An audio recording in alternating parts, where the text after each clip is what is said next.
All right. So this is going to give you guys background on success criteria 1, U.S. foreign policy before World War I. We will go over the background you need. This PowerPoint will help you complete page 4 and 5 notes of your topic 2 packet. I will stop throughout the PowerPoint so you guys can take some notes. I'll tell you where to take notes. And again, this will just help build that background you need for your check-in today and for your assessment next Monday. All right. So we're going to start off looking at the Monroe Doctrine and the Roosevelt Corollary. We looked at the Monroe Doctrine a little during class today, asking your predictions, what you think it is, what you think it meant. We're going to start off with that. But note, this is important to remember as we move forward. So, the U.S. foreign policy prior to the 20th century is the Monroe Doctrine and Roosevelt Corollary. Together, they work together in order to create that U.S. foreign policy. You'll be asked to identify the U.S. foreign policy before World War I on your assessment on Monday. So, no, it is the Monroe Doctrine and the Roosevelt Corollary. So, what the Monroe Doctrine is, it was a warning to the European powers, do not interfere in the affairs of the Western Hemisphere. This came from an 1823 speech by President James Monroe. In that speech, he issued this warning to European powers, basically saying they need to stay out of the Western Hemisphere. Do not mess with the Western Hemisphere.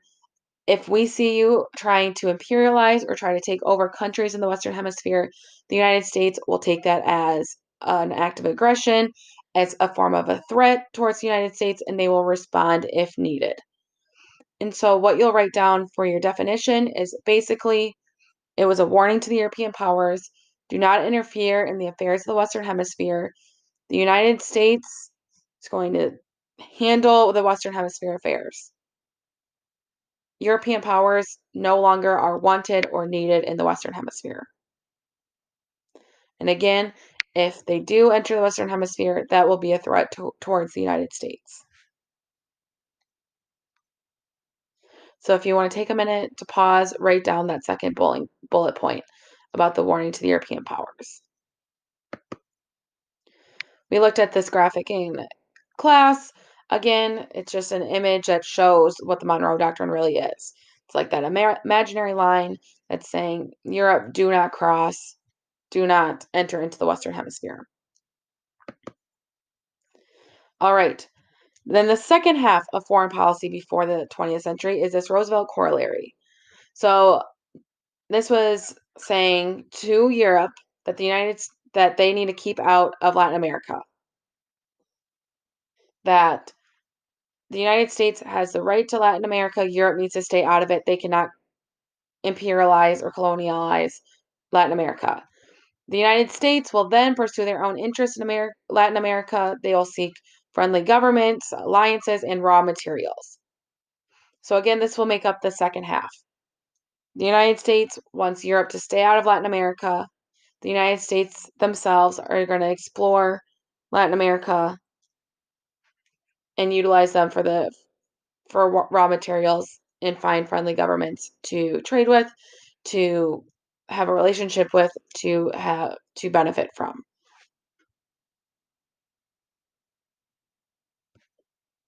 All right. And so those two would take care of your definitions for the front on the very top of your note page. Now what you're going to do is you're going to actually copy word for word what's on this slide. And so you'll find in the boxes on your note sheet on page 4, you're just going to write in the words that are missing. So fill in the blank. All right. So why is the United States saying to Europe keep out of the Western Hemisphere? Why does the United States want to imperialize Latin America, imperialize other places around the world? Well, there's different motives. And there's two different categories of motives. So the first category is economic benefits. So that is the first category. And these two are the motives that encompass the economic benefits category. And the first motive is extractive economies. And so what this means, this will be important for your check-in too. So know what extractive economies means. It means that powerful countries will remove raw materials and natural resources from the areas they control and then ship them back home. So essentially, what the United States will do is we'll take over an area that has a lot plentiful raw materials. So like oil, gold, tea, rubber, iron, all of these different materials that are not necessarily plentiful in the United States, aren't easily accessible in the United States. They will go to different countries, different smaller countries, take them over, take the raw materials and natural resources and ship them back home. So this really fueled industrialization. We'll look at this later on in the class, but this industrialization period is where the United States really took an economic boom. They had factories, they had businesses, they had corporations, and all this was because of these natural resources and raw materials that they took from other countries. So it's beneficial to the United States to go over and imperialize these other nations because then they could take the raw materials and send them back to the United States in order to use for industrialization. So that's motive number one, is extractive economies.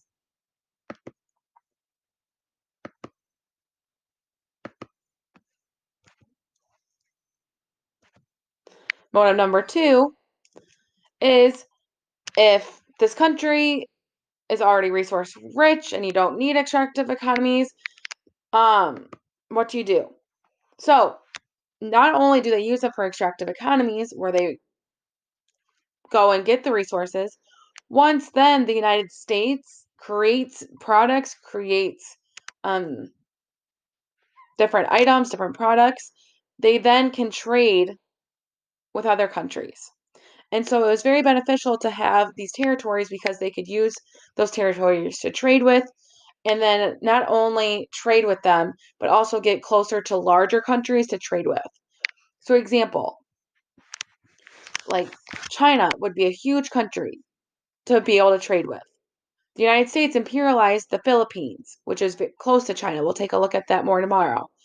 But that way, there's a stopping point where they could be like the middleman between the United States and China.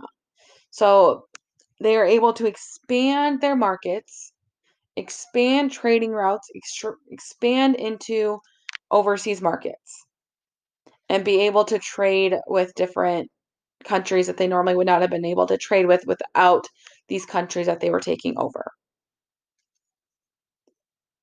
So all of these in pink with like the years in those boxes are all the US possessions in 1900. So as you can see, a lot in the Pacific Ocean. We see Cuba and Puerto Rico down below here, but a lot of different islands in the Pacific Ocean, again, used for extractive economies, used as stepping stones in order to trade with Russia, Japan, and China over here.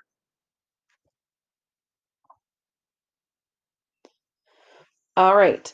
And so this other kind of category of um, motivations would be national superiority. So before we get into those, we have to understand what Darwinism is. So Darwinism, this is a psychological term if you've taken psychology, but Darwinism is this idea that only the strongest and those who can adapt survive. So the survival of the fittest and natural selection. So humans evolve, they develop different physical traits that will help them survive. So this is a long idea of evolution, but note that the strongest will survive and those who can adapt will survive. So again, zebras develop stripes in order to survive in the wild. Same thing with like turtles. You can see this turtle is not getting eaten because of their shell. So they develop different mechanisms in order to prevent them from being killed by predators. So this leads to the idea of national superiority. So you've seen Hunger Games, love Hunger Games, but this is the idea of that the only strongest and most superior races and countries survive. So it's that idea of competition. The strongest countries, the ones with the most power, with the most resources, with the most money, are the ones that will survive and thrive. So the United States saw itself as that strongest and most superior race and country. The United States believed that they had this national superiority over other countries. They believed it was their duty to go take over these smaller countries in order to become stronger, in order to become more superior, in order to survive. So this was a main motive for the United States in their imperialism. They thought, all right, we need to continue to survive. We need to continue to grow stronger and more superior. One way to do that is to take over smaller countries. So an example of how the United States believed that they were superior is this Otabanga. And Otabanga, he was a man that an American researcher um, discovered in I don't in a foreign country, brought him back to America, put him on display in a zoo. So this man was in a zoo. Like people would come and look at him and view him as if he was an animal. And so this is just an example of how the United States viewed themselves as the most superior race. And as they were reaching out, as they were discovering new territories in the Pacific, they would find new races and discover new races and bring them back and put them on display. And so, again, this is just showing you the idea that the United States believed they were superior to these other races. All right. And this last idea, so this last motive in your last box would be the manifest destiny. So, this manifest destiny, another important definition to note for your check in today, is this idea that there's a God given right for America to expand at the expense of others. So, people in America at this time truly believed that God had given America the right to take over other countries no matter what. So if you're destroying the native population, if you are killing them, if you are getting them sick, if you are throwing them off their land, if you're coming over and taking over, that's all right because America has the right to do that. America for the beneficial is beneficial to others, is like this like saving, like this like all savior, like America will make everything better is the belief of the manifest destiny that they had the right from God to take over um, land of others. So you can see this image, manifest destiny, the polite way to throw Native Americans off their own lands. So Americans at this time felt justified in doing this, justified in not only throwing Native Americans off our lands in our own country, but to go to other people's countries and doing the same thing to them as well. And then there actually is one more. So, motive 5, the responsibility to spread Western values and the way of life. So not only did they believe it was their God-given right, they and that they were needed to be the strongest, they also believed that it was their responsibility to spread Western values and way of life. So they believed that again, American culture was superior to others, that our way of life was better. So they thought again, Americans need to go spread their values, need to spread their way of life. And you can see in these images, um, Lady Liberty is cutting off the braid of a man of a different culture than the Western culture, different dress, different hairstyle. You can see she's cutting it off to make it more like acceptable in American culture. That is what they believed was right during this time. Like, you need to accept my culture. Your way of life is wrong. We're right. No matter what, you need to accept the American way. All right. So that completes page 4 of your notes. Now you're going to move on to page 5. And so the causes and effects of the Spanish American War.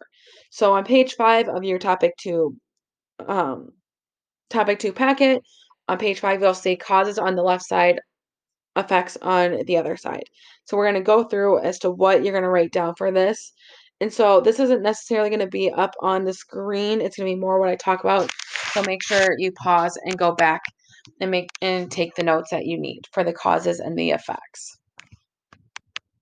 Okay, so the Spanish-American War is the turning point on really where America becomes a global power, where America really cements itself as that global power, that imperialist power that takes over other countries. Okay, so the very beginning of the Spanish-American War, before America becomes the imperialist nation that controls Cuba, Spain controlled Cuba. So it was Spain's territory. So beginning in 1868, the Cubans launched a series of unsuccessful revolts against Spain. So Spanish rule was in Cuba. Cubans obviously did not want to be controlled by a different country, so they revolted. Spain responded harshly by exiling revolutionary leaders. Jose Marti, he was a Cuban poet, a Cuban philosopher. He played a very, very important role in liberating Cuba from Spain. So he was an ideological spokesperson. He was the guy at the center of these revolts. So he was a big deal. He was their leader. The Cubans saw him as the leader of this rebellion. And so he then sought refuge in New York and was able to still agitate for independence from there. So again, beginning of the Spanish-American War, Spain is in control of Cuba. Cuba did not like that, was trying to revolt. So then again, after those unsuccessful revolts, they tried again. And so in February 1895, Jose Marti, again, the guy that was in America, returned to Cuba and led to a second struggle for independence. And so they, in this war for independence from Spain, they would deliberately destroy property, especially American-owned mills and plantations. What they wanted to do is they wanted to get America involved in their struggle. They wanted America's support.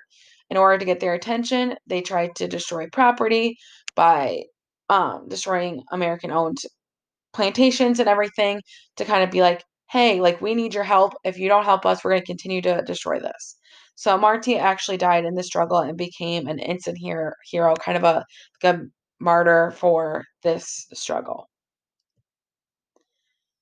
And so again, this War of Independence starts off. The Spanish responds by moving Cubans into concentration camps. And so Spanish created concentration camps, forced Cubans to go into these concentration camps. 300,000 Cubans were moved and thousands died from hunger and disease. And so this kind of like made the Americans support the rebel cause. So this is what got America involved in the Spanish American War. So causes, you're going to write down Cubans revolting from Spain, Cubans wanting independence from Spain, Cubans trying to get America involved by destroying American-owned businesses,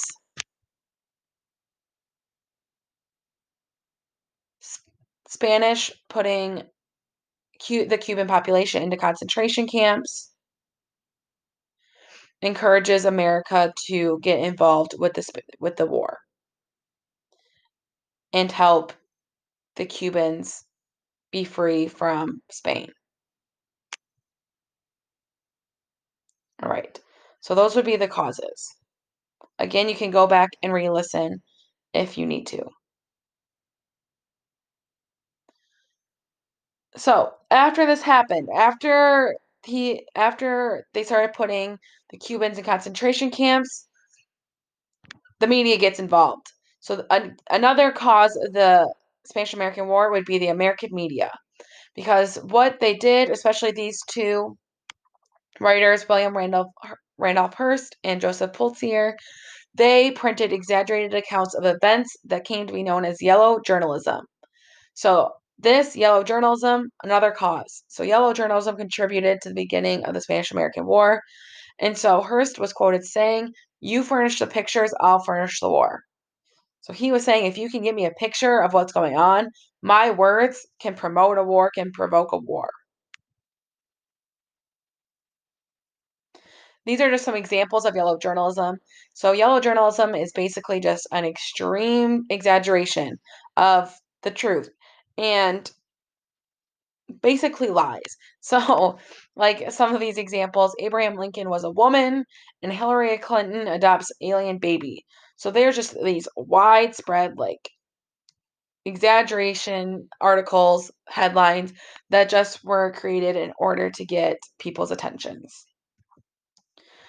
And so these all would be examples of causes of the Spanish American War. So the first one, um, a letter written by Spanish Minister Enrique Dupuy de Lome that ridiculed President McKinley was published in the New York Times.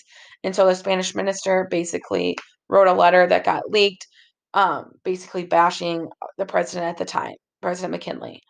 And so that again ignited American population to be like, oh no, like this is not okay. This is a disrespectful, and took that kind of as a threat. Days later, the battleship, the USS Maine, blew up in Havana Harbor, which is in Cuba, killing 260 American soldiers. So, an American ship blew up, 260 American soldiers died. And so, there was no proof of what caused this explosion. It was blamed on the Spanish, and the writer Hearst offered a $50,000 reward for the capture of the man responsible. So again, we see this yellow journalism kind of getting involved and blaming it all on the Spanish. Again, igniting the tensions, the passions of the American people. They're thinking the Spanish just killed 260 American soldiers. They're putting Cubans in concentration camps. The Spanish minister is talking bad about McKinley, our president. Like, we can see how we're getting to the point of declaring war.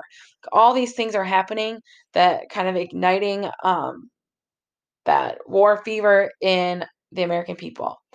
And so then finally in 1898, the US formally declared war. So they passed this Teller Amendment claiming that they will not annex Cuba. So after the war is over, they're saying if the United States won, they will not annex Cuba or take it over for themselves. And so that's what happened in April 1898. They finally declared war. So again, you can see a lot of these smaller things that led up to that declaration of war. So the USS Maine blew up. The yellow journalism blamed it on the Spanish. That's a cause. This letter written by the Spanish minister was another cause. Here are just some more examples of the yellow journalism um, of the USS Maine. So $50,000 reward for the detection of the perpetrator of the Maine outrage. Assistant Secretary Roosevelt convinced the explosion of the warship was not an accident. The destruction of the warship Maine was the work of an enemy.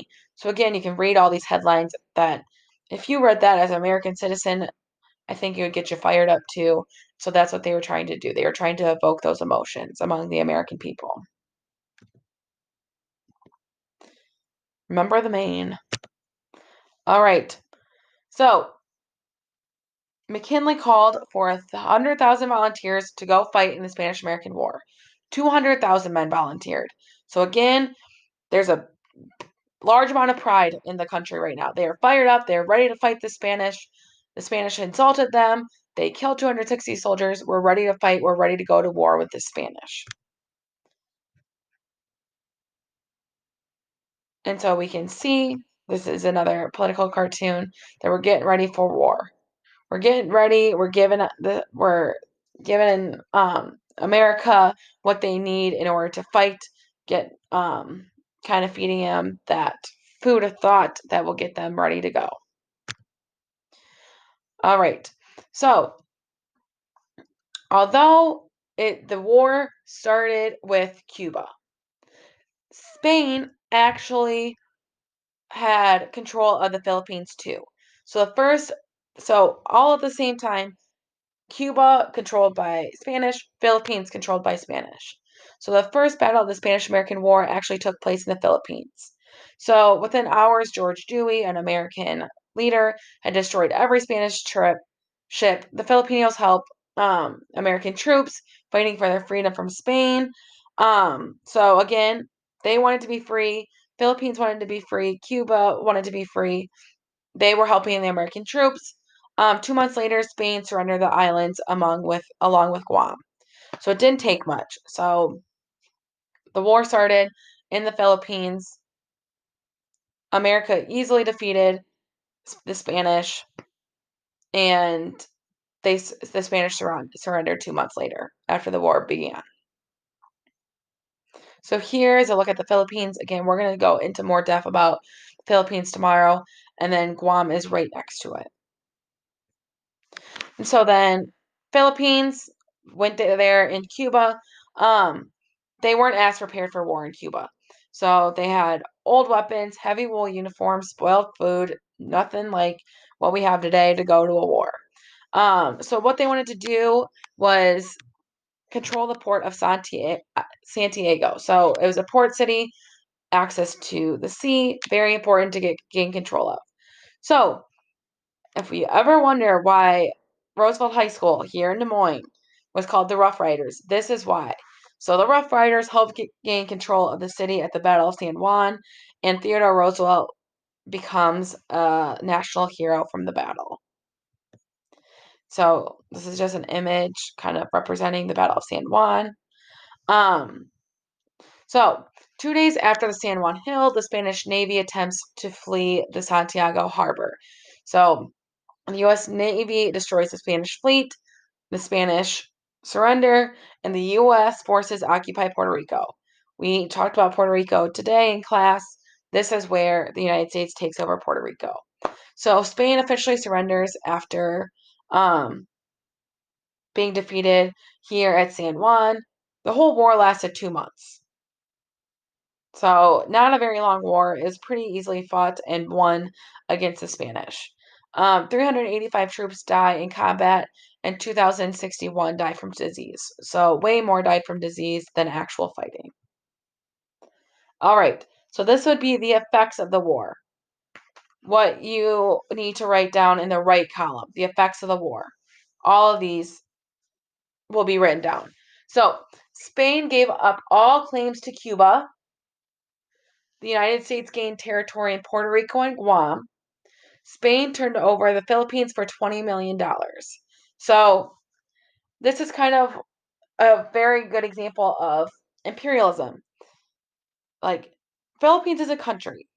People lived in the Philippines. People lived in Cuba. Like, two larger countries, two bigger countries that have more power and more people and more resources and more money are trading these countries. Like, nobody's asking the Filipinos whether they want to be sold or anything. They are just doing it. So, the United States bought this country, the Philippines, for $20 million, which would be about $551 million today. So, they just bought a country, like going to buy a car, an expensive car, and taking over the people that lived in it. So there's also territorial gains strengthened the military and economic position of the United States. So like I said, the Spanish-American War really cemented the United States as this imperial power in the world, this global power. So these, again, are all the possessions after the Spanish-American War. And that is the end. So I'll go back. These, again, are the effects of the war. They signed the Treaty of Paris, and this is what everything that the United States got. So these would be, again, the effects of the Spanish-American War. All right. So that provided your background information. Hopefully you completed all the notes on page 4 and 5 of your Topic 2 packet. You can go back through, watch, pause. If you have any questions, let me know. You are going to continue your learning for the day, and then after the rest of the learning, you will complete the first success criteria check-in for Learning Target 3. So keep on learning, and again, let me know if you have any questions.